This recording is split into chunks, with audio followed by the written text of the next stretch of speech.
But I think that's all I need to say to introduce it. Okay. Thanks very much.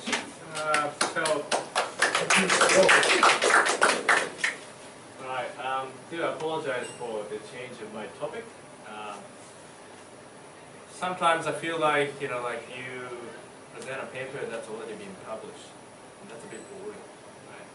So I was thinking, because I had two opportunities to present. The first one, I was going to present a paper that's been published. Then the second one, I wanted to challenge myself by proposing a topic about which I haven't written a paper. So that would force me to really work on the topic and then put something together. Then once I got here, I realized that my neck and shoulders was just in pain, and I was not getting as much work as I wanted. So I decided to fall back to the usual mode of academic presentation, that is to talk about a paper that's already been published. So I do apologize for the change to topic. Yeah.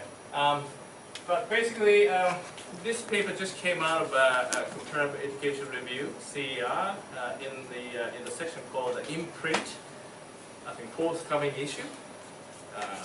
So officially it will be part of the November issue of Comparative Education Review.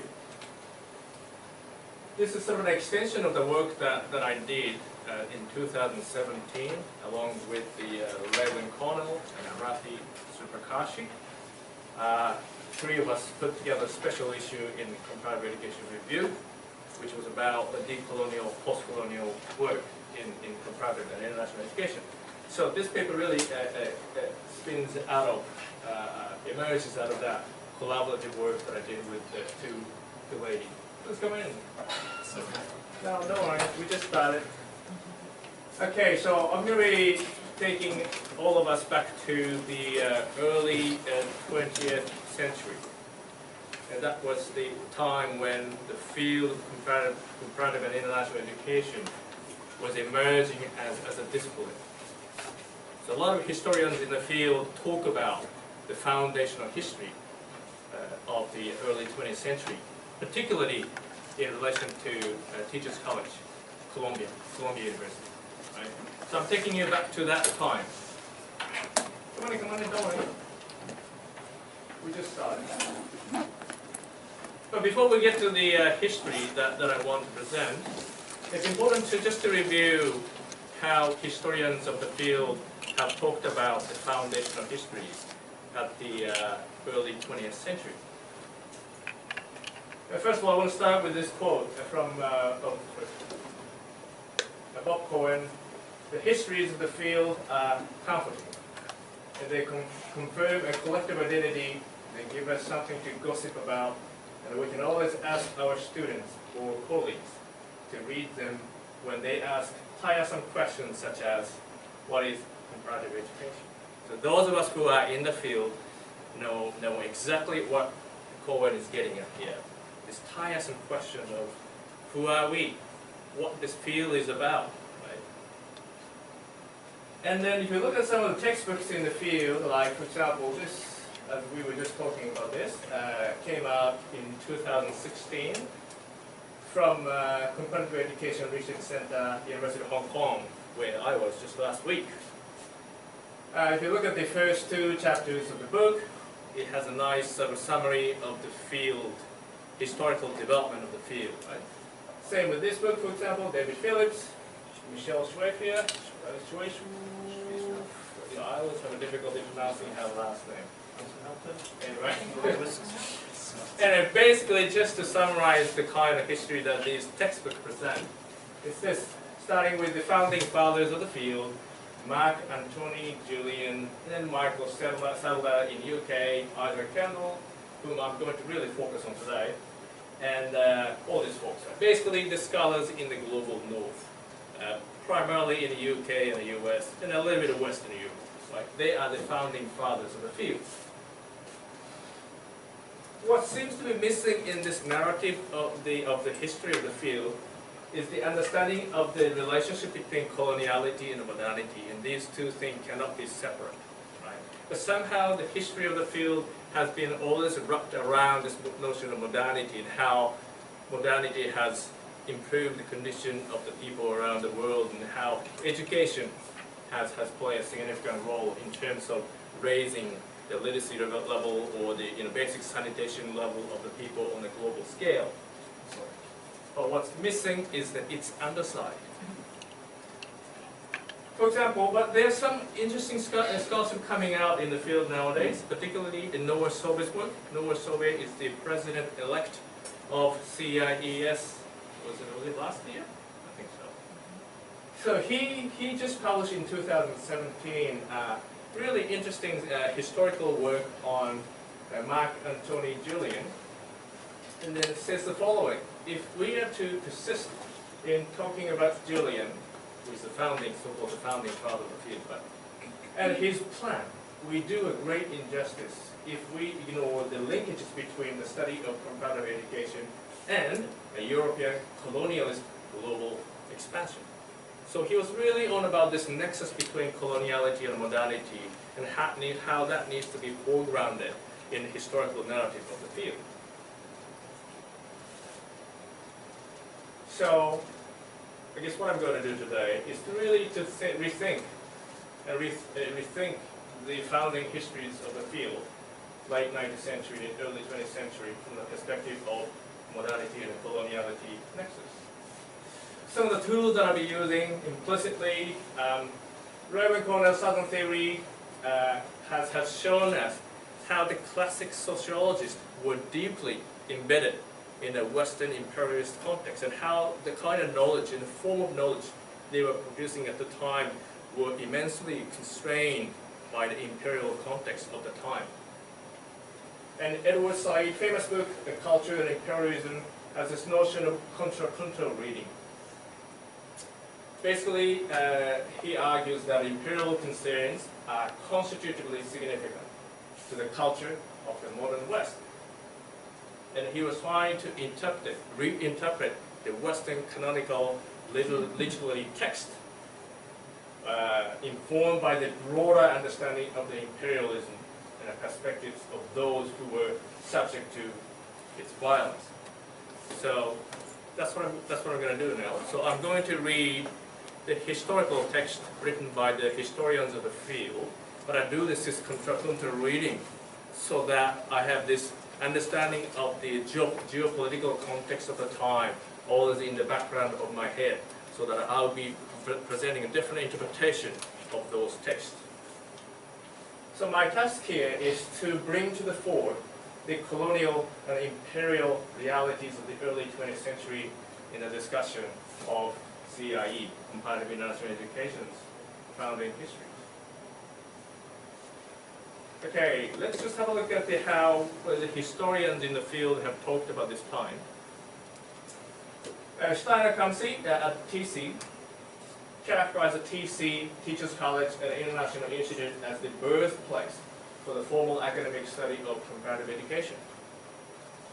Limping Boo, another historian in the field, called it a pioneer in the field. And indeed, in 1923, International Institute was established at TC with a donation of $1 million from John Rockefeller Jr., who I would argue one of the richest person in the world at the time. Okay, so how were they talked about? Paul Monroe and Isaac Candle, two founding figures of the field who were at the TC at the time. So Paul Monroe was the first director of the International Institute, created by the Rockefeller's money. And Isaac Candle was assigned as the editor of the International Yearbook, which is the most influential educational journal, international educational journal at the time. And then Candle was assigned as the editor of it.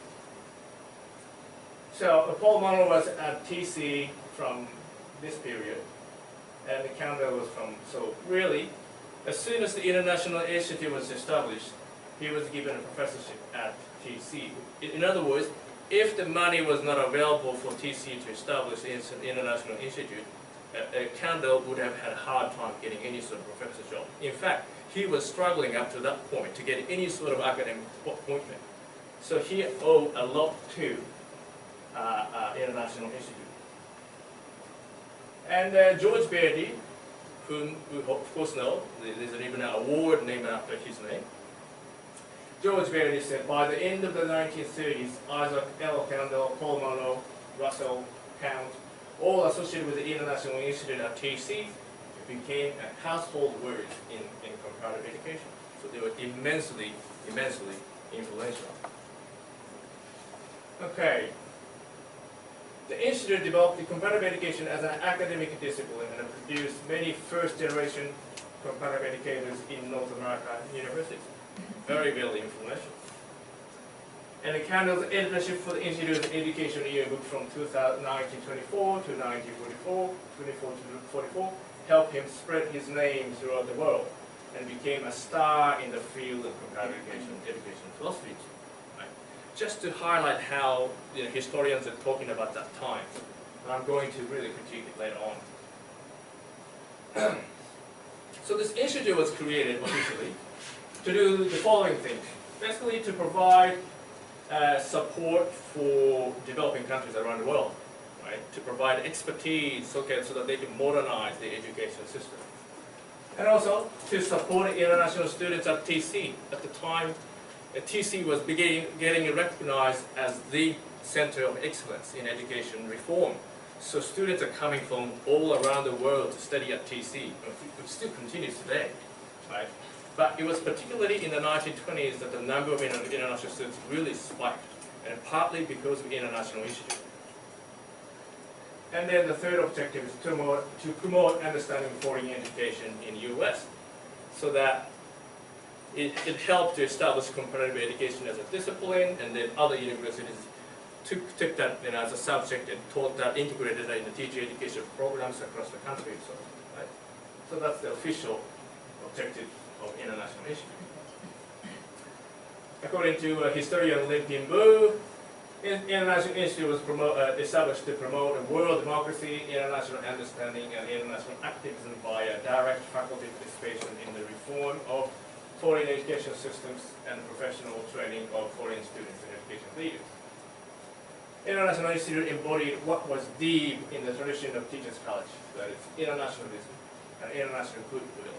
So you hear all this wonderful stuff about the TC, International Institute, and then subsequently Monroe and Connell too. Okay, let's move on to Monroe. According to the historian again, Bu, he was the activist for international education and world democracy. As a foreign educator, why could Monroe come to China 14 times in more than 30 years and then exert such a far-reaching influences on the development of Chinese modern education? It can be attributed not only to his good relationship with Chinese cultural educational circles, but also to his special feelings, empathy for China. Right? Indeed, Paul Monroe was deeply involved in the establishment of modern education in China. Wonderful people. Now, Catholic story again. Connell, besides giving Americans an insight into the educational philosophies and administrations of foreign nations, Dr. Connell also acted as an interpreter of American education to educators in Europe, Latin America, Asia, Australia, and Africa. It is scarcely an exaggeration. It is scarcely an exaggeration to characterize him as an international teacher of teachers. And as you can see, lots of people love to talk about Connell. By and large, their narratives are extremely similar, I have to say. So I won't go into that. Now, let's just see how these two individuals were actually quite deeply entangled with the imperial colonial history of the time. This is what Monroe said and directly quoted in Connell and Cohen's work, which I believe is completely neglected scholarship here. Connell and Cohen. So Monroe participated during the war in the work of the Committee on Research of the State Department, preparing for the Paris Peace Conference, 1919. The materials related to education conditions in many lands, particularly those apt to be placed under mandates. Due to these studies, the writer, that's Monroe, has long been interested in the development of retarded cultures of backward peoples through the instrument of education. And the people, perhaps has given more attention to the subject than any other student. So he was explaining why he got involved in international development and why he was so passionate about creating this international institute. Right? You can see how some of the language that he used here, which we would say probably politically incorrect. Some historians in the field would argue that, well, at the time it was actually politically correct to call someone retarded or someone backward and so forth, right? But I'm going to refute that as justification later on. Okay, furthermore, Monroe has this book published in 1927, so I was fortunate enough to get a copy of the book. In that, he argues that education is the means by which people of retarded culture and may be brought rapidly to the common level, whatever that term common means. So what's really underpinning his scholarship at the time in relation to backward cultures and retarded people is this Eurocentric historicity, right? Because modernity originated from and diffused from Europe, the white race has manifest destiny, the burden of uplifting the world's backward population to the advanced standard of living. He has this interesting theory around international development that no historians in the field seems to talk about, to the best of my knowledge. He called it 3 stages of development. This is coming out of the 1927 book. The first stage is particularly important, what he calls primitive culture. Right? People are still living in tribal form and under generic rather than political institutions. So they're not politically formed. So Africans and non-Christian peoples of the Philippines and of the East Indies and other racialized populations from whom political organization is now almost universally provided through colonial control. And then he got second stage and third stage and so on. China is actually at the second stage, and Japan is the third stage. So education appropriate for the needs of such people is the one associated not so much with books and linguistics. That's too hard for them.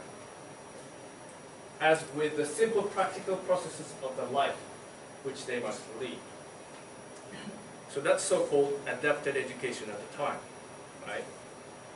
And he was particularly positive and appraised the model, so-called Hampton-Tuskegee model. I'll get to that more in detail later on. And but to me, at the time in 1920s, that was a symbol of adapted education that is supposedly appropriate for the backward retarded people. Let's move on to Connell. Connell had a special issue in the journal that I just mentioned earlier.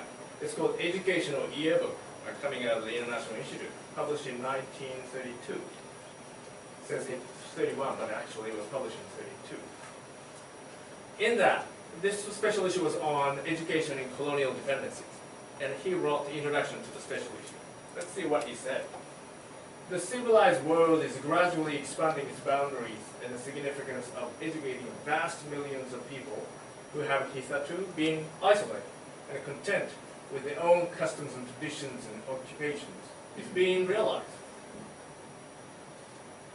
Because of the considerable civilizational gap, what he calls, Connell cautions readers about what he calls policy of assimilation, an attempt to transplant modern educational systems to the natives living hitherto under primitive conditions.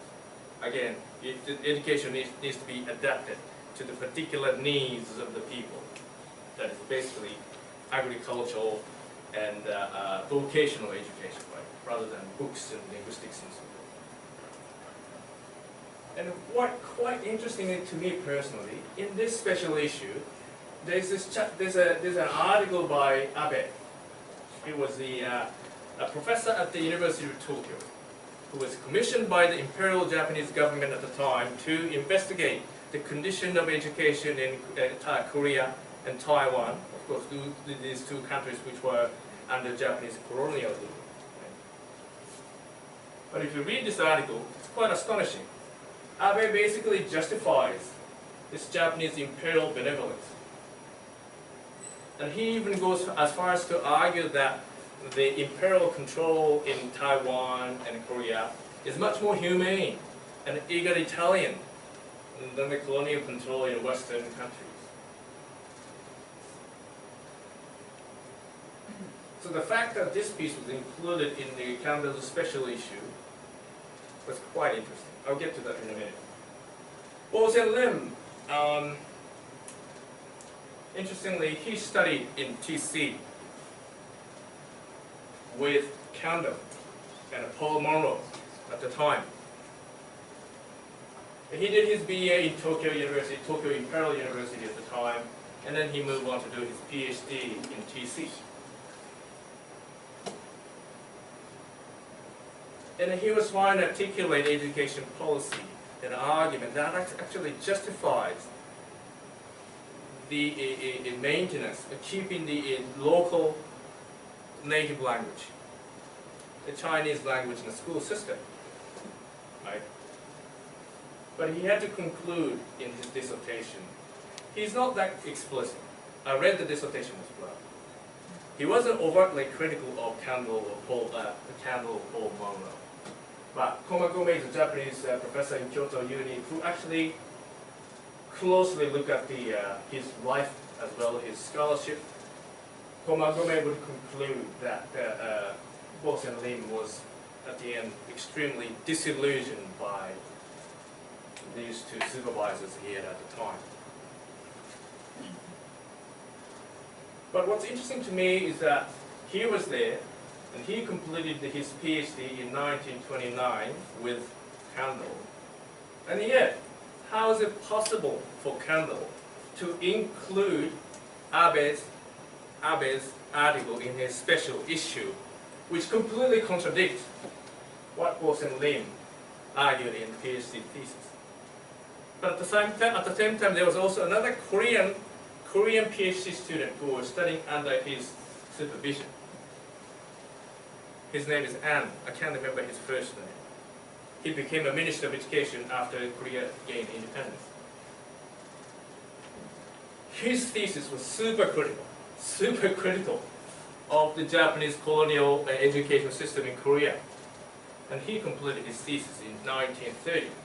And again, why is it possible for Connell to include this political propaganda at the time?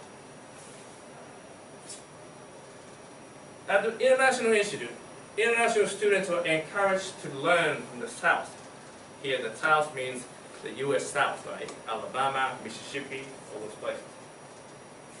According to the historian Lim Ping-bu, teaching students from the other lands were encouraged to learn from the Southern experience what might be applicable to the situation of their homeland. Why are they saying that? So there's a course that the international students were encouraged to take that's called Education 227 and 28. The students took field trip to American schools to learn about school organization, curriculum, teaching methods. One of the chosen destinations was the Hampton Institute. Remember I talked about that earlier? Hampton Institute, Virginia. Students from the countries undergoing a rapid modernization were particularly encouraged to learn from the Southern experience. So this is what the historian would say, right? Just a plain description. Then you have to read it contrapuntally, right? What's behind this? So that's what I'm going to do now. Let's look at the Hampton Institute. What was it about? It was established in 1868 by Samuel Chapman Armstrong in Virginia, Hampton. What was the purpose? It's to educate teachers, to train teachers who work in African American communities, right? But the focus is really this adapted education. How to be a good laborer, basically. Nothing about literacy, linguistics, books, no, don't forget that. You need to learn how to be a good laborer in the cotton industry in the South. You need to learn how to be docile, basically. Good manners and work ethics. But the idea actually came from Hawaii, because his father was a missionary in Hawaii in the mid-19th century, right? So his father was commissioned by the Hawaiian monarchy at the time to establish a modern education system. And then he created this agricultural-based vocational education for local natives and Hawaiian, Chinese and Japanese migrants at the time. Right? So that model is now transplanted into Hampton Institute in Virginia. Armstrong had a clear understanding of what race actually means in education. Armstrong understood the limitations of the race, African Americans. The industrial training which he offered at Hampton was designed to provide such social economic experience as the race on the whole needed most. Manual training, industrial education were all Negro needed, designed to develop their character and mind. So that's where this comes from. So this is some of the pictures from the archive, Hampton Institute. So according to Cliff Sutton, who just published a book, wonderful book, looking at the imperialism and education in the U.S. context, Cliff Sutton. The Hampton Institute represented Armstrong's vision of black reconstruction, which sought the marriage of northern investment and cheap southern labor through the onus of disfranchisement, segregation, and economic subservience. So this is the time when the Civil War in the United States ended, and then black slaves were set free. But southern industrialists need to make sure that those blacks will stay where they are. And this was an instrument, educational instrument, to make sure that they will stay subservient to the white ruling class. And then in 1881, a graduate of the Hampton Institute, Booker T. Washington, who became quite influential in American education, he had a fierce debate with the, what's the other African American scholar, the first African scholar who graduated from Harvard. Someone? What's his name? It's right here. It's nearly here. I can't remember. Anyway, he was much more radical African American scholar at the time who was demanding intellectual training for African folks.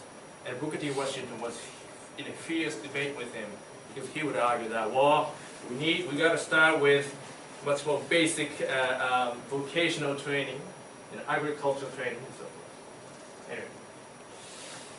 So, Booker T. Washington, graduate of the Hampton Institute, replicated the Hampton Institute in Alabama and established Tuskegee Institute. So that's where this notion of Hampton-Tuskegee model comes from. And that's the model that Paul Monroe was a big supporter of. But let's see what happened. And then this model was transferred to Africa. And then Paul Monroe played a big role in that. And why did they think that it's going to work well in Africa? It's the same black folk, same backward people.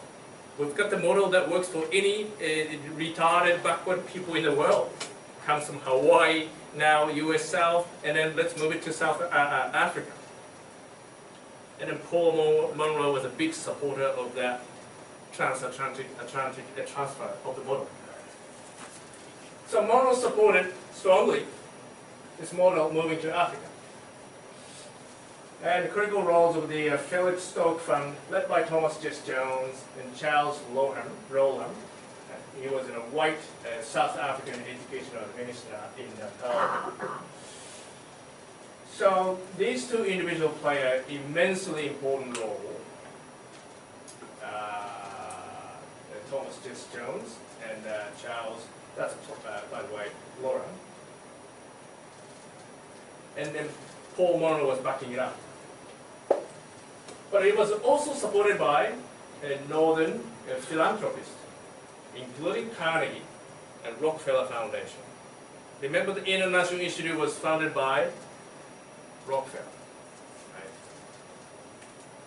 So black South Africans were to play subordinate roles to the ruling white, definitely. And again, this model was there to make sure that the African folks would be subservient to the white ruling class. Interestingly, Loram, after he left this foundation, Philip Stoke Foundation, before that, he actually did a PhD in TC, in 1914. That's before the establishment of International Institute, of course. But then in his thesis, he actually wrote about the applicability of Hampton-Tuskegee model to African folks. And interestingly, he came back to TC as a visiting professor in 1939. Then he went to become a professor in Yale. But notice how TC was quite deeply involved in the whole process. This is on the side, but here's another guy that people in the field, historians, love to talk about, Michael Sadler. And he was actually one of the major supporters of this transatlantic transfer of the Hampton-Tuskegee model. The work which is going forward in the industrial and agriculture training schools for the colored race in the United States is one of great significance. Direct quotation, by the way.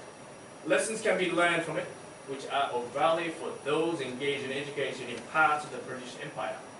For example, in West Africa, the West Indies, where there are large black populations. So in their mind, they found the best practice for educating black folks. And then they were like trying to transfer that across the globe, really. And then TC was quite a central part of that process. I'm going to conclude because I spoke too much. One of the most acclaimed textbooks of the field, Comparative International Education, Issues for Teachers, second edition. In page 5,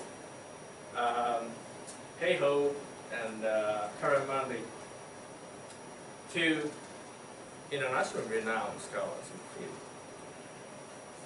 says the following: a darker side to comparative education. Very brief reference to whatever they call a darker side to comparative education.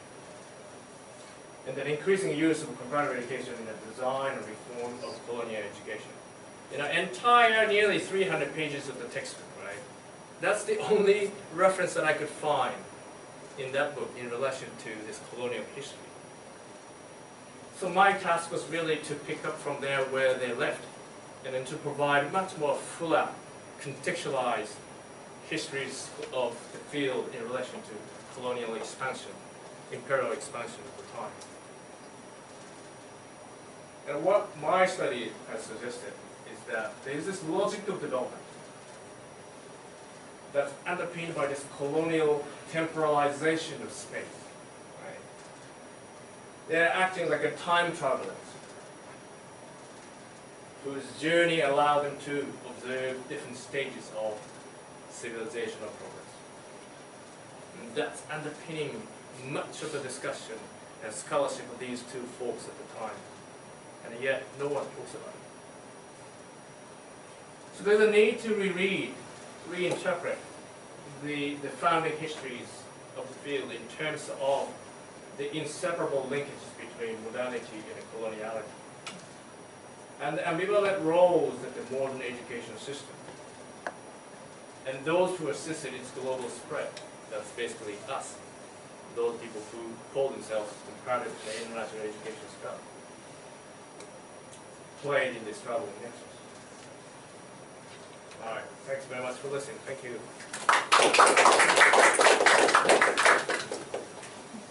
All right, thank you very much, Keita, for that very provocative and revealing talk. I don't know whether the rest of you who have been handed comparative and international education textbooks before, and much of that history, if not all of it, has been omitted. How often you might have unwittingly quoted Michael Sadler, or been asked to quote him, or read it and glossed over. And without knowing all of this history that has really gone on behind the scenes. I think we'll start by just opening the floor to anyone, if anyone has any questions they'd like to, or thoughts you'd like to share based on Keita's talk.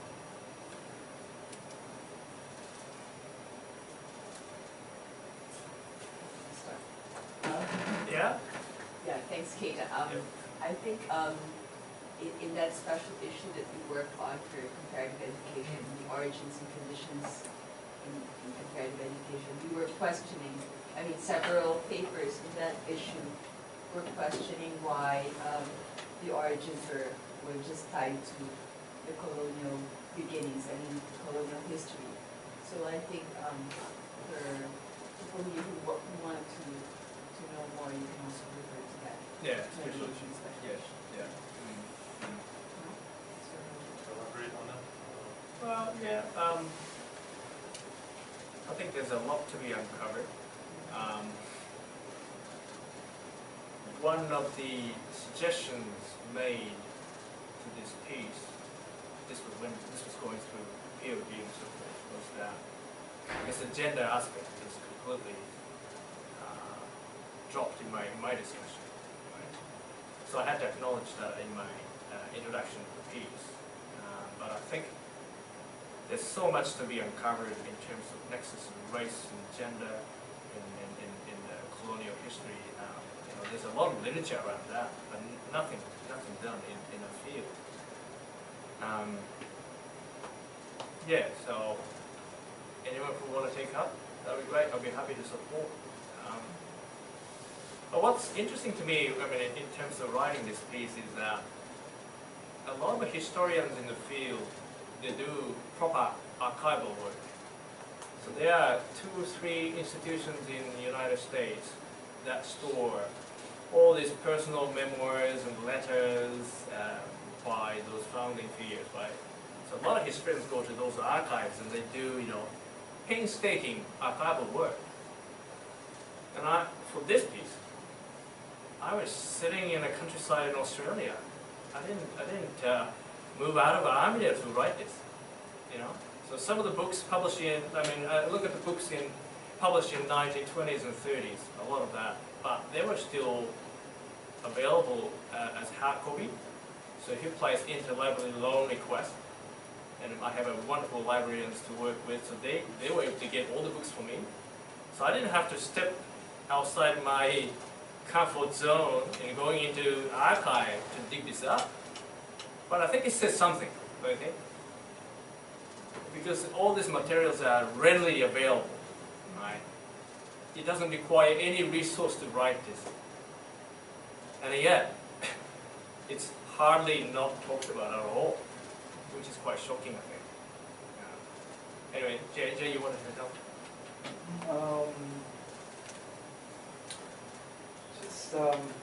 One thing, I was in a project of writing a book in colonialism, book chapter, inspired by one thing.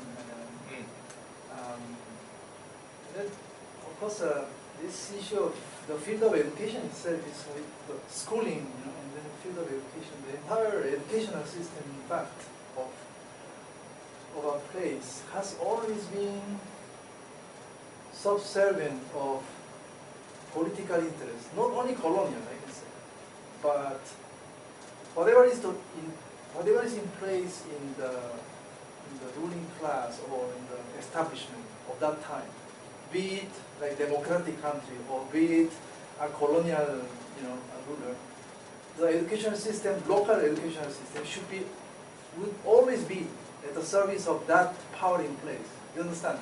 Yeah. So is this not like it's a betrayal of educational system that serve the colonial power, and then later on, no, we are not serving colonial power, we are now okay. No, I don't think that's the case. Education system in Japan today is served during the Meiji period, the colonial expansion interests of the Japanese empire, and now is serving Shinzo Abe's interests, maybe. I don't know. So, in every stage of the history, you find out the education system, local education system, has been serving the ruling power, be it colonial or not colonial. But that is what I found. And then I find your comment on the sex issue, gender issue, it's quite interesting. One example that I'm just suggesting this thing.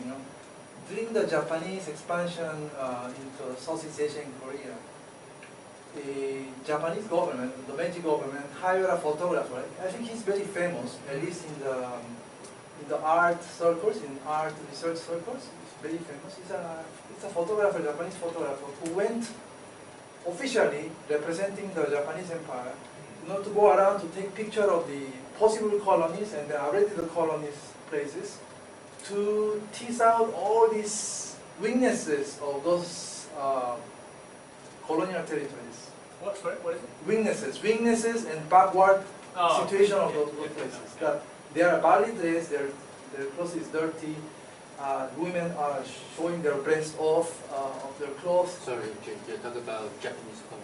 Yeah. So sometimes, a lot of times, it's like sexually really explicit kind of stuff, you know.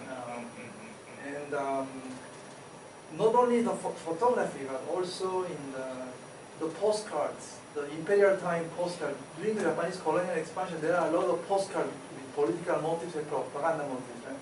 And you see those kind of postcards now, and you see how, again, you know, Japanese public were being drilled by the government, the Meiji government, in order to buy this idea that Japan has to expand, and then expand in order to rescue the backwardness of the population in the Philippines and Korea from the backwardness of their lack of education and so on. So again, it proves that even in the public education, I'm not speaking about the schooling system itself, like the primary, secondary education. You are speaking about adult education and then the public education in general. Completely like brainwashing the public. And then these people who receive that kind of education will send gladly their children to the war. Although their children are 16 years old, 17 years old, go and die because our country deserves to, your sacrifice, because we are rescuing the Asian continent from the backwardness of education and lack of development. So I think it's very interesting. Really, the aspect of gender and public education, I think is something very interesting to explore. Because the schooling system and gender, maybe it's like gender ratio could be a bit more like that.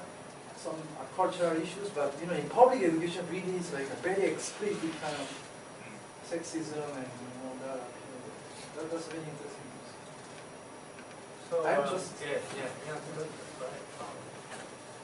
unless anyone else want to jump in, it's not just me and folks who wants to talk. I think it's just jump in, right? This in relation to what's been said. Okay, let's just continue. I think it's nice to have a continuity in the conversation. Yeah. And I like silence. I love silence. If you have anything to respond in that respect, it would be nice to hear your comments, but then we can always move on if anyone else wants to share it. Of course. I find that it's interesting because when I give a talk that was in Kyoto actually a year ago, I gave a talk and then the moderator was encouraging everyone to ask a question. And no one said anything for like 4 or 5 minutes, just dead silent. And I was getting anxious, right? I've been away from Japan for too long, and I didn't realize that's how they do it. I was just waiting, and then I was just getting nervous. And then one person said something after 5 minutes of silence, and then sort of but gradually picks up. I kind of liked it. I thought that was really refreshing. But like we tend to be afraid of silence. Like silence is something negative. I think it's wonderful when you're thinking. When you're thinking, you gotta be quiet. Shut up, right? Anyway. Did you have a question that you wanted to comment? Yeah, I'm curious. When I saw the name of the field from the first, comparative education, I already talked to Jim about it. So the human beings, comparing, what's the meaning of comparing?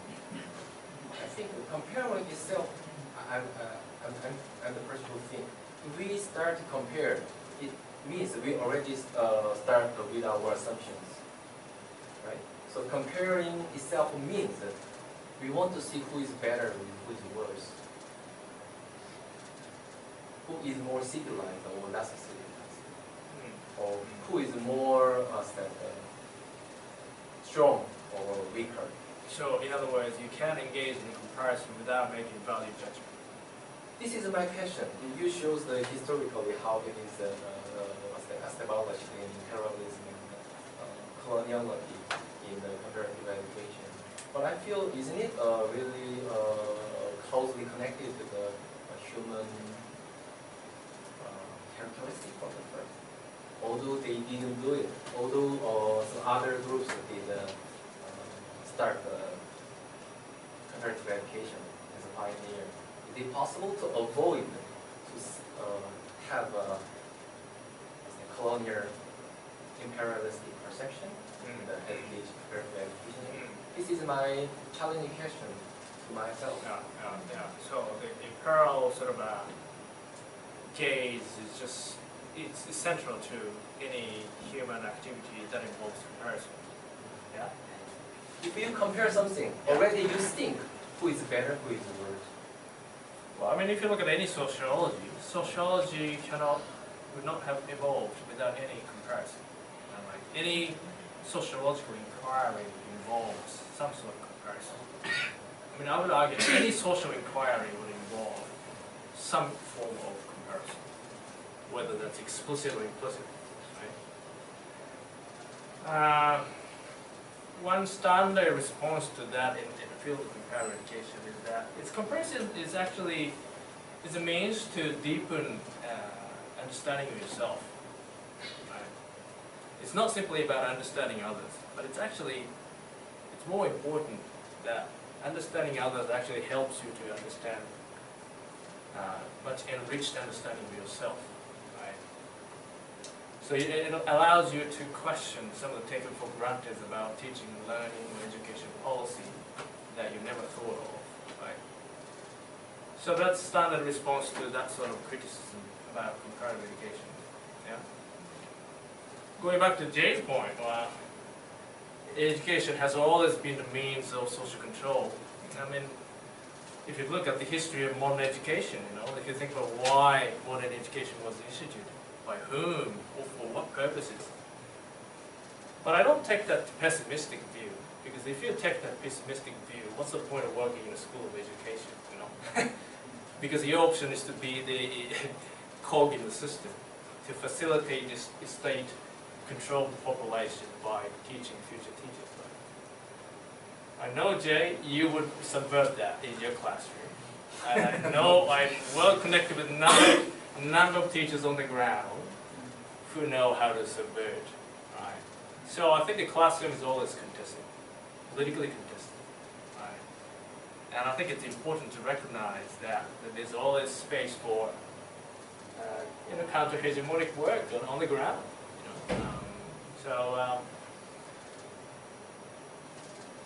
That's why we work in school of education, right? Okay, about that, just one more comment, right? So social control, I'm not saying that education is only social control. No, I'm not saying that. I'm saying that educational systems in every epoch, in a localized place, somehow serve the ruling power, and that is not does not equate to the purpose of the education and so on. For example, think about the education of our own children. I don't think that I'm educating them for control or control my family or control their life. No, I'm just educating because that is part of my paternal nature and so on. This is something I want to say. And a lot of teachers, I might say, they teach because out of vocation.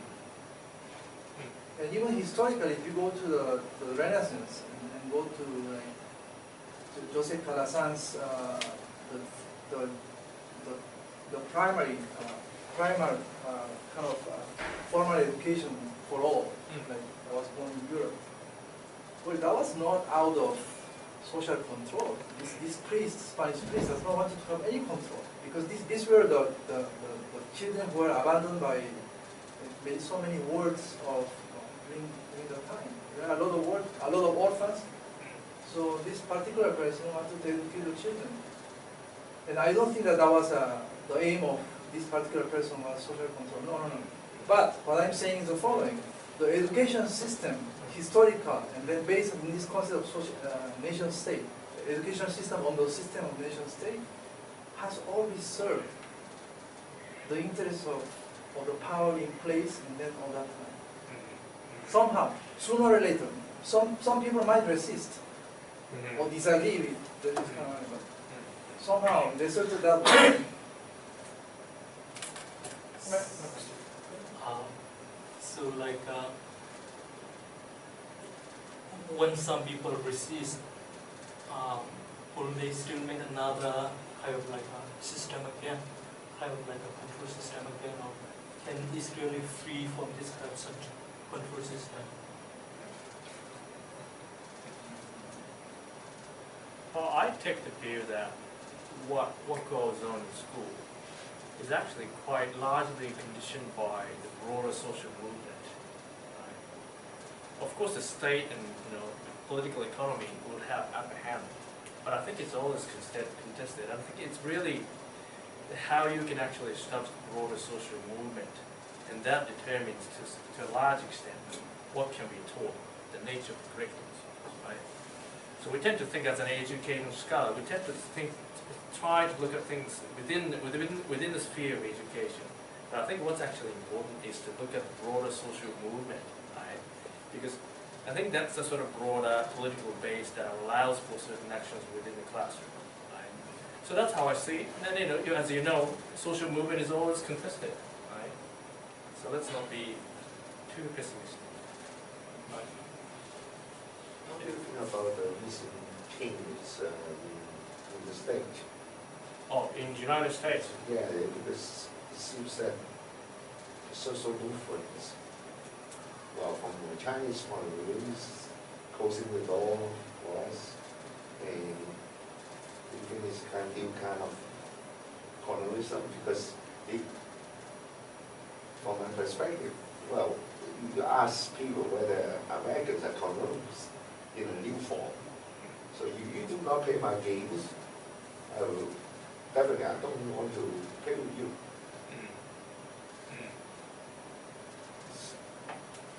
What is American?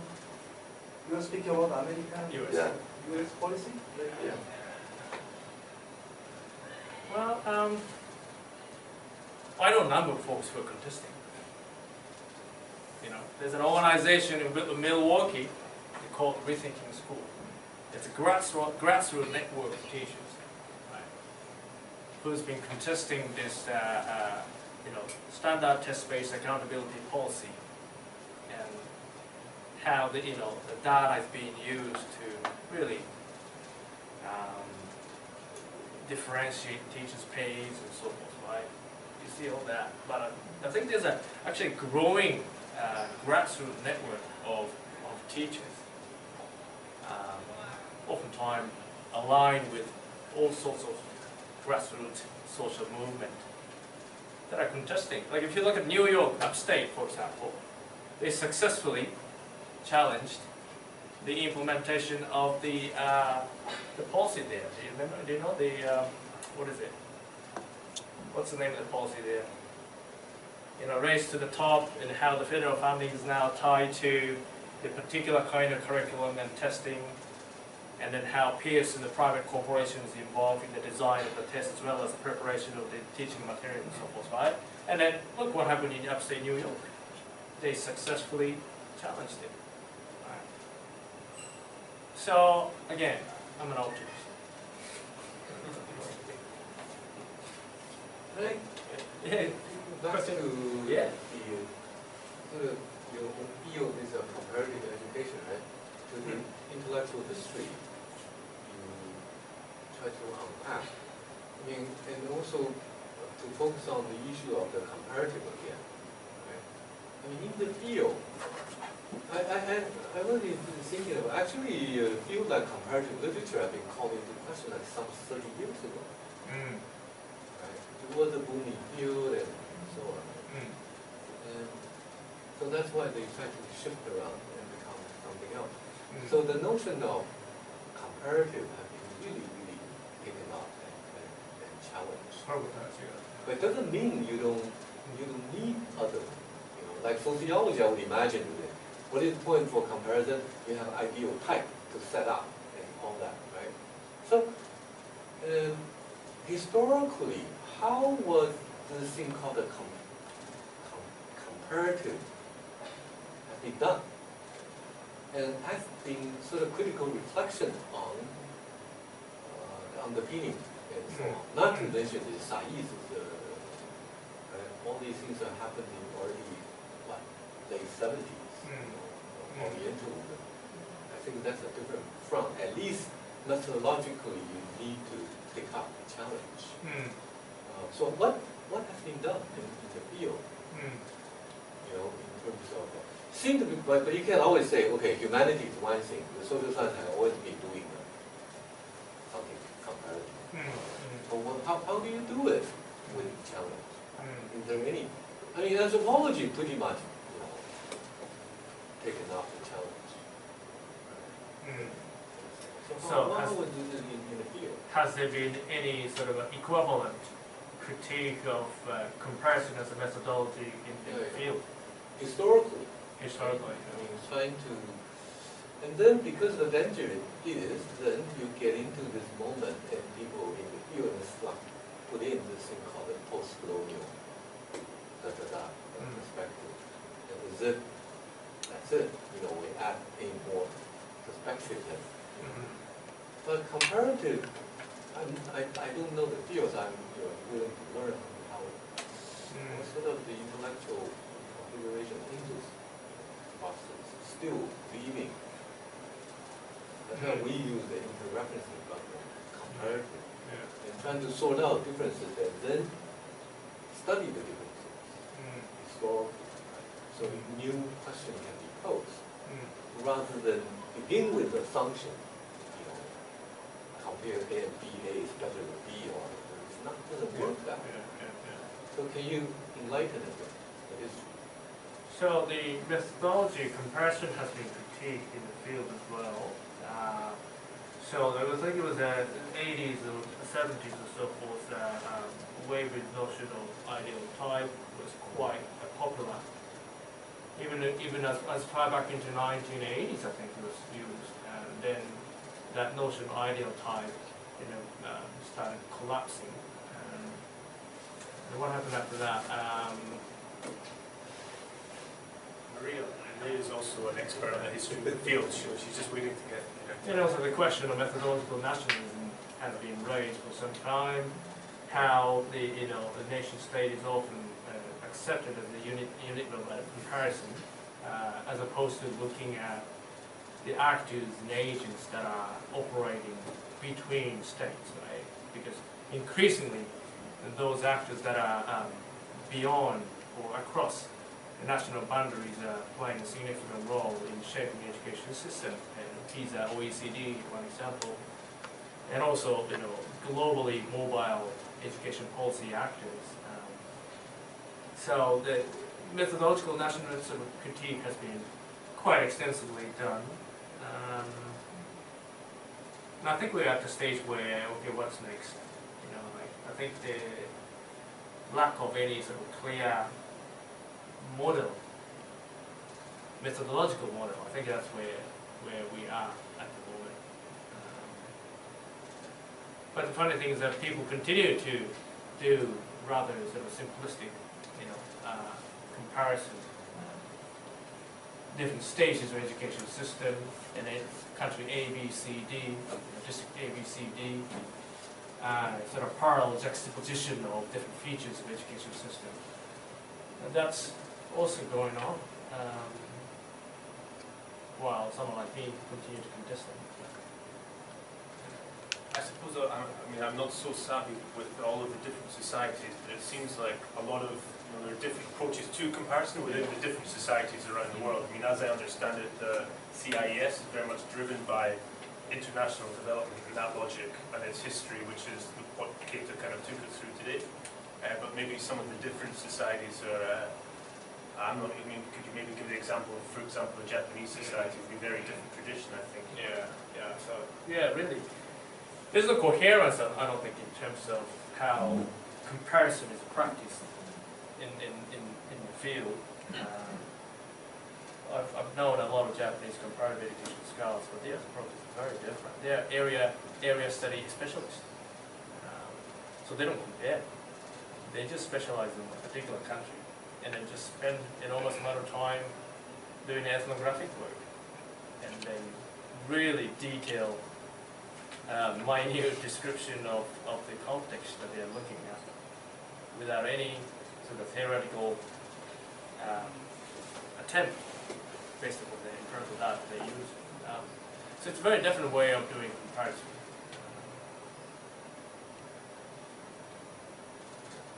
I find it interesting that their notion of comparison is very based upon division of labor. So they've got specialists in certain things in Thailand, Vietnam, other countries, but it's still methodological nationalistic sort of way of doing it. But then, after years and years of doing the work, they'll say, maybe we should get together. And they'll start exchanging notes. And can we say anything beyond the empirical level? You know, slightly more abstract, sort of less attached to the particular context. And can we say anything? So their approach is very different. They don't try to do everything by themselves. There's all this collaboration with the other people. But in North America or Europe, I think people try to do everything by yourself, oftentimes. So you have the empirical stuff and then try to take it to the theoretical level as well. Right? So it depends. Any other comment or question? Just to follow. Okay, that's great. No, Yes, I just put an example of what Professor Chen mentioned. This the comparative literature. Still, they do comparative literature in Hong Kong Union still, but they are heavily criticized because of this. Because I believe that some people believe that there is no such a thing as comparative literature. So this is, I think, comparative education suffers a very similar problem here. Why is like that? Think about it. Literature, language is one of the strongest cultural products that we have. So if there is a contention in comparison of this strong cultural product, there is a contentious issue, and then there is a discrepancy, and then disagreement, and so on. So this arise. Think about comparative education. Why is the comparative education after so many years cannot really say this is really a field? We still are on the work of philosophy and doing history in order to consolidate our field, because just the field of education itself is like a post-Westphalian kind of stuff. After Westphalia, when nation state is defined, then the education as a field somehow, or schooling system itself came out very late. And then we fit this. If you read the book of Maria Manson, for example, she says the most common studies in comparative education field is one nation study. This is like statistically proven. They are not even comparing two countries, but just about one country. That's what Keita just said. So they are studying one country, and then they presented, oh, this is comparative education. What are you comparing? You're not comparing anything. You're just describing one country. So then I'll put an example, like a sort of a mental exercise. I was in medicine, so I know when we study anatomy, human anatomy, we study, before taking the human anatomy class, we take the comparative anatomy. We study animals. Now animals, like, there are different ways of comparing animals, you know. So we compare mammals between mammals, and then sometimes we compare insects with insects, sometimes the vertebrates, and then the invertebrates, and so this is not a comparison, silly comparison of one country product and the another country product, this kind of comparison, which is a very silly one. But this is like a particularly very specific, already within the category. There are taxonomy here, and then they compare within taxonomies a very particular comparison between the two. For example, the nose shape of a giraffe and then the elephant. You know, can they be compared? Yes, because one has a special element, and another the giraffe's nose has a special element, and so you compare these two noses and so on.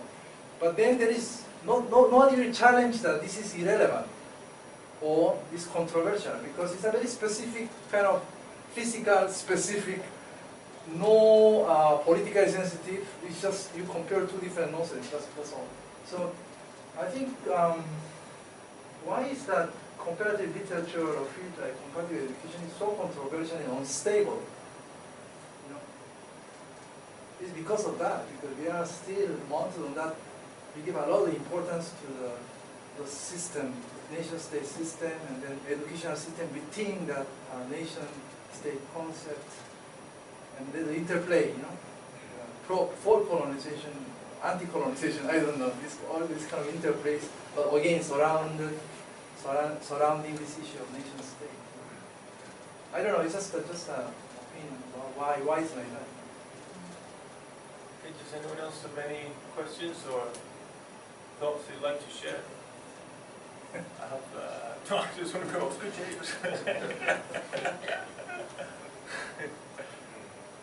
No, I just said because I wanted to pick up something. You know, I attended Keita's talk earlier in the week as well, and I had the chance to attend Chen talks also.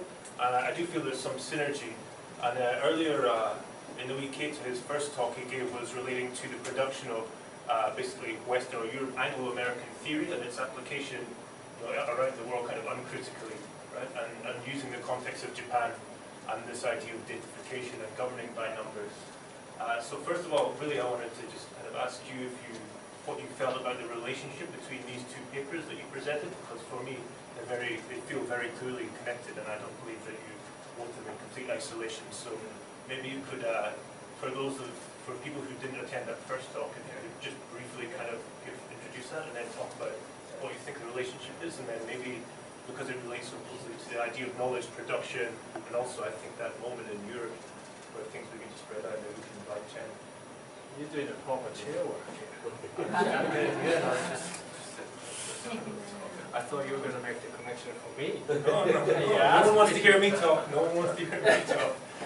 So the first paper I presented not even a week ago, that was looking at the phenomena called datification in schooling. Like a lot of education sociologists nowadays want to talk about I guess, data as a form of governance in education system, and how the data proliferation of data in school system has created this normative pressure of teachers in schools and how they teach and so forth. So there's a lot of literature out there in English, mostly produced by Anglo-American, British, actually it's only 3 countries: American and Australian and the UK. Because those are 3 countries where data has really extensively been introduced in the education system, to the extent that some teacher would call, I'm just doing data work. They spend enormous amount of work just collecting data about kids' performance, their behaviors, and so forth, right? In Australia, for example, the school that I went to in Sydney, teacher had this, laptop always open. And if something happens, in what day, in the morning, what misbehavior, nature of the misbehavior, what time. Right? Are you really teaching? It's quite extensive, right?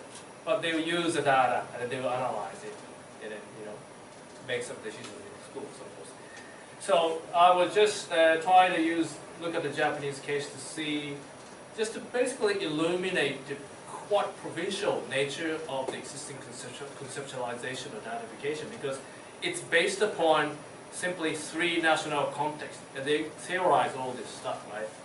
And I was trying to show how all these conceptual tools are actually quite irrelevant in order to make sense of the very constrained way in which data is being used and collected in the Japanese education system. So on a superficial level, if you look at the policy documents, right, you see quite something similar happening in those countries, Japan, UK, US, and so forth. But the actual use of data and the nature of the data they collect are very different. So therefore, the kind of normative power that the data generates in Anglo-American context is simply not there in Japan, right? And then I was pointing out what are the kind of questions and issues and perspectives that are not carefully theorized in existing literature. Again, I guess it's an attempt to really localize what we tend to think as universal theory of the datification education policy. And using Japan, I was doing that. And then I guess here, in a sense, I was trying to really identify the Eurocentric nature of the body of knowledge that we inherit in our field. So in that sense, both of the papers that I presented get to raise the question around the nature and form of the knowledge in the field that we tend to sort of accept rather uncritically, and the rather really provincial, very provincial nature of the knowledge, form and the content of the knowledge in education scholarship. So that, I think that's the connection I would make. Maybe you probably make some different connection, right? Well, before, does anyone else want to?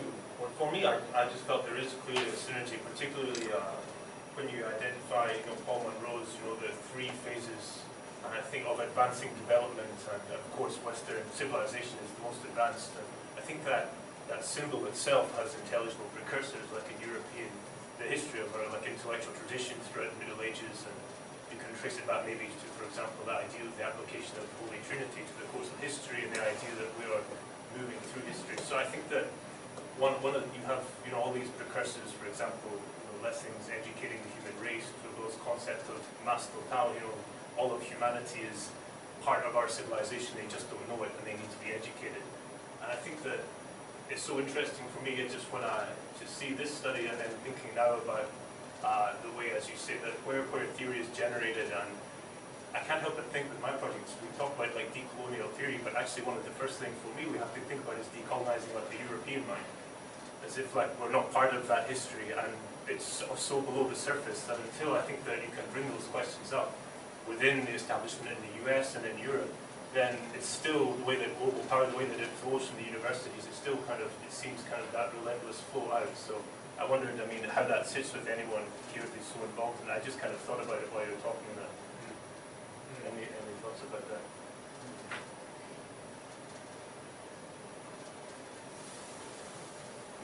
Maybe Don't be uncomfortable with silence. It's perfectly fine. yeah. I think it's very much related. Yeah, I think I see.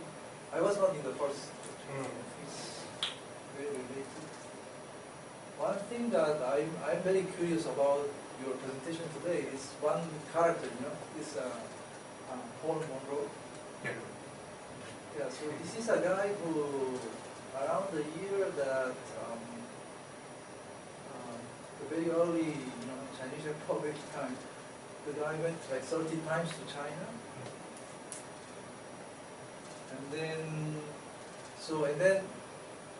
it's just curious about his 30 visit to China, so he had probably a lot of interest in knowing about China and whatever, or he wanted to transmit his American knowledge to China. There must be some purpose in his trips to China. And then he has the theory of primitive culture. If there is primitive, and then there is a secondary culture, and then there is irrelevant culture as well. So there is this categorization of culture and so on. So I'm quite intrigued about this character, this Monroe thing. If we travel there, what the hell was he doing? What was he doing, really? I think he played a quite important role in terms of facilitating the China-US relationship at the time. And Rockefeller was also quite involved in the establishment of the first medical school in China, Shanghai, was fully funded by Rockefeller, and Paul Monroe was quite involved in that process as well. So all this, modernization mission, paternalistic mission to save the soul of the barbaric people, right? All this, it sits side by side with this colonial mentality, right? Modernity, coloniality, locked in, I guess the problem is that historians only talk about the brighter side of the modernity as opposed to its underside. Yeah. I was going to say, Jay, if Keita's beyond comforting history gets a little bit too much, I found this comforting history of Paul Monroe and education in modern China. Yeah. So you can read this slightly more fluffy history of his forays in mainland and in Hong Kong. Is this published out of here by any chance? This is published, yeah, the Chinese University of Hong Kong. Yeah. The scholar is Hong Yu Saw, I'm afraid I don't know. Central China Normal University and Jingdong Chen. So I actually refer to this place, but except that it's a wonderful history of Paul Monroe, basically. How culturally sensitive and respectful. I mean, I don't deny that. I think he must have been, you know, to be appreciated this much.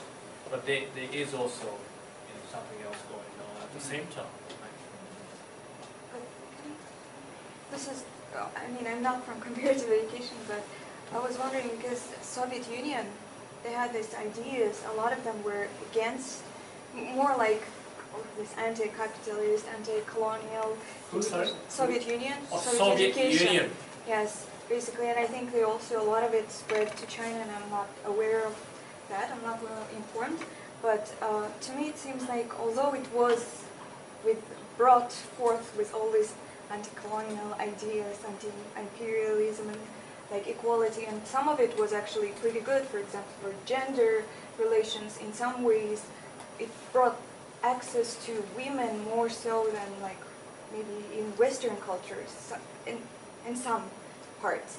But mostly it was more about also control, and as you said, so I don't know, for me, when they talk about this post-colonial, and sometimes when they talk about this post-socialist,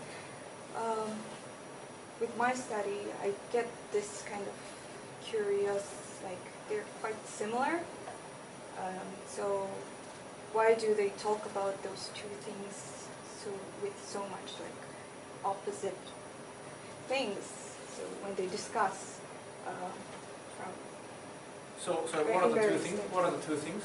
Well, when they say, like, for example, they talk about Western theory or application of it in local contexts, and like you can't really do that. Of course, there are some contextual things, like most of it is race issues and stuff.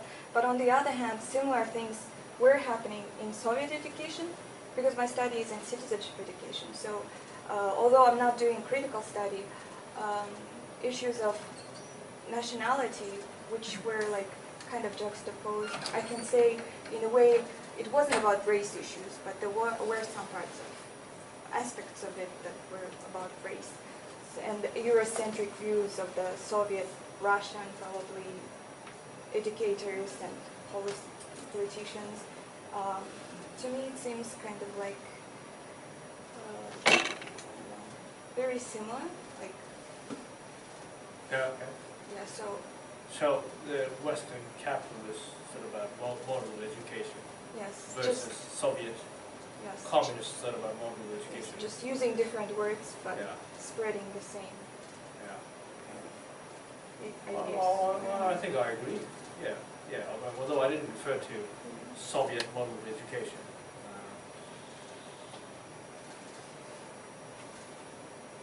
But I think that's actually the part of the background that I haven't really explored.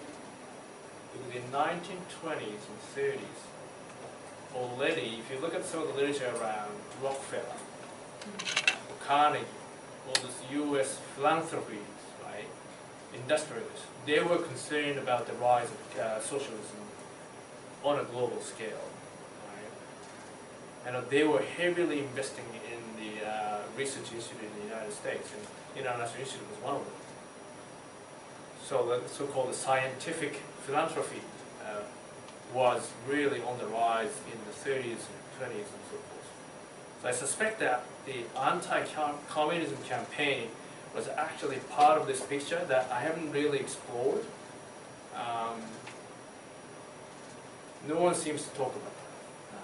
So I'm really intrigued how TC was actually part of that emerging, Cold War politics, and how it was sucked into this, pro-capitalist Western model of education, disseminating that throughout the world. I think that sort of explains why Rockefeller was generous enough to donate, $1 million to International Institute. And clearly Rockefeller was concerned about the rise of socialism at the time. I know I'm not really responding to the question, but I was just thinking perhaps that's sort of a broader ideological context at the time that I haven't been able to really examine in this paper.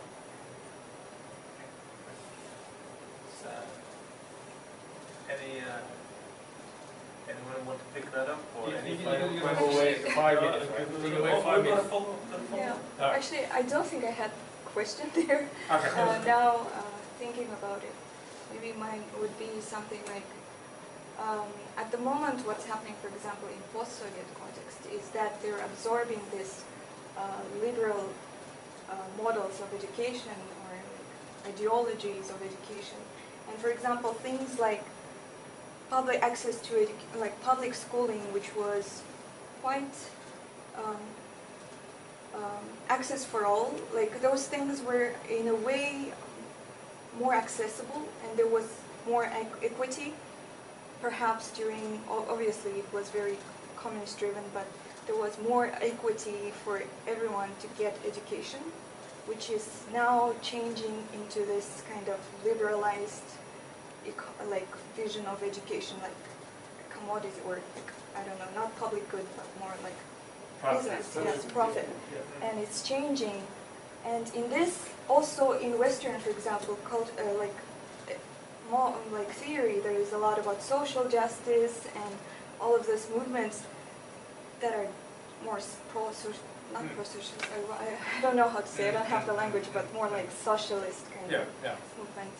And to me, it's quite interesting because in a way, it started from the Soviets, but it stopped because they were fighting the capitalism, the economic political system.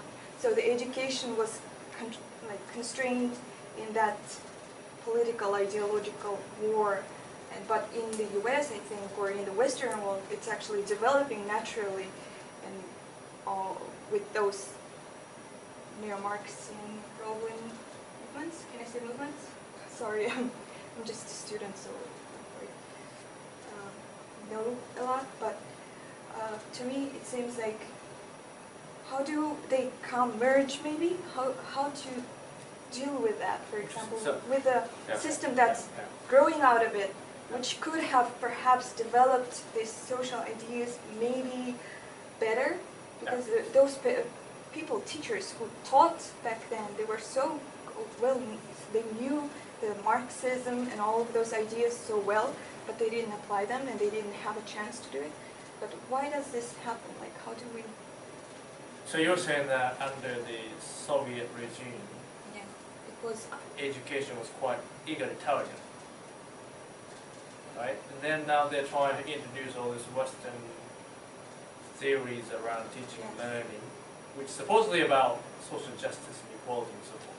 But it actually undermines some of the egalitarian principles of the communist education. Yes. Interesting, isn't it? If you look at Japan, for example, Soviet pedagogy has an enormous influence on Japanese education. No one talks about it. But there's no doubt that it's hugely influential, right? Because if you think about the lesson study, the notion of lesson study, right? Japanese teachers, getting together and, looking at each other's pedagogies, and, it's a Soviet notion of circles, it comes from that. So a lot of communist sort of pedagogic tradition is actually still quite alive, quite interestingly, in Japanese context. And Japan is probably educationally one of the most egalitarian education systems. Right?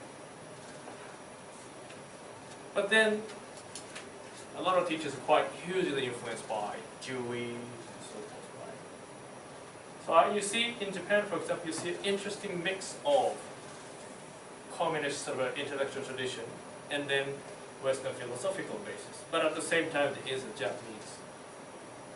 It's hard to tell what is actually domestic or indigenous Japanese, because it's so infused with Western, Soviet, and Chinese, to some extent, philosophies. But I think that there are examples in the country where those two elements that you're referring to are quite interestingly mixed to achieve quite an egalitarian education system. I think of an example or case that maybe relate to the point. I come across literature that talk about the situation in Central Asia. During the Soviet era, they have compulsory schooling system for children who can go to schools, and after the collapse of the Soviet Union, sometimes you say that sending girls to school is not their tradition, so now the colonizers have gone so that they can uphold their traditional now, so school won't go to school again. So they are this family or their tradition can be uphold again. Yeah, well, I see. Is this true? Depends on. That article is about Tajikistan. Oh, I think it's the Islam. Ismaili. I think it's some kind of group of Islamic cultural context. I don't know if they're called Ismaili, and they have their own philosophy, their own kind of system. So they were always anti-Soviet government. So I think it's about them. But but the article is about the deteriorating situations after the collapse of Soviet Union.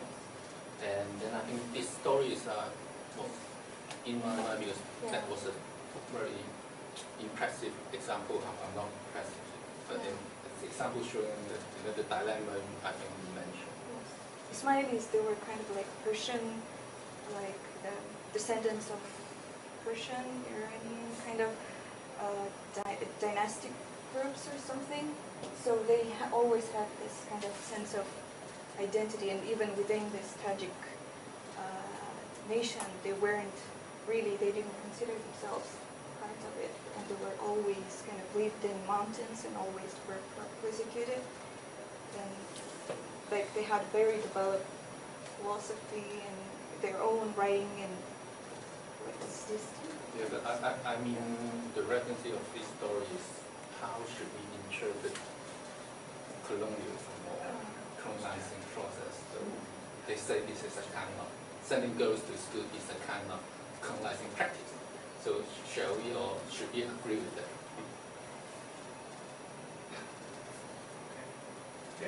Well, that was a question, wasn't it? Was it? I thought that was a question. Yeah. We gotta answer that question before we close it off, right? Point of literature suggests that schooling continued to be the subtracting process, right, where ethnic identity gets stripped. You learn to become someone else. So that still, I think, it continues. Okay, I think we'll close with that, but thank you everyone for your comments, of course, and for coming. Now, just a quick word, Keita is contractually obliged to stay behind for 5 minutes for autographs and photograph opportunities, or if you have something to take up with him you didn't want to hear in public, then just go and have a go at him. But okay, thanks again for coming. Thanks.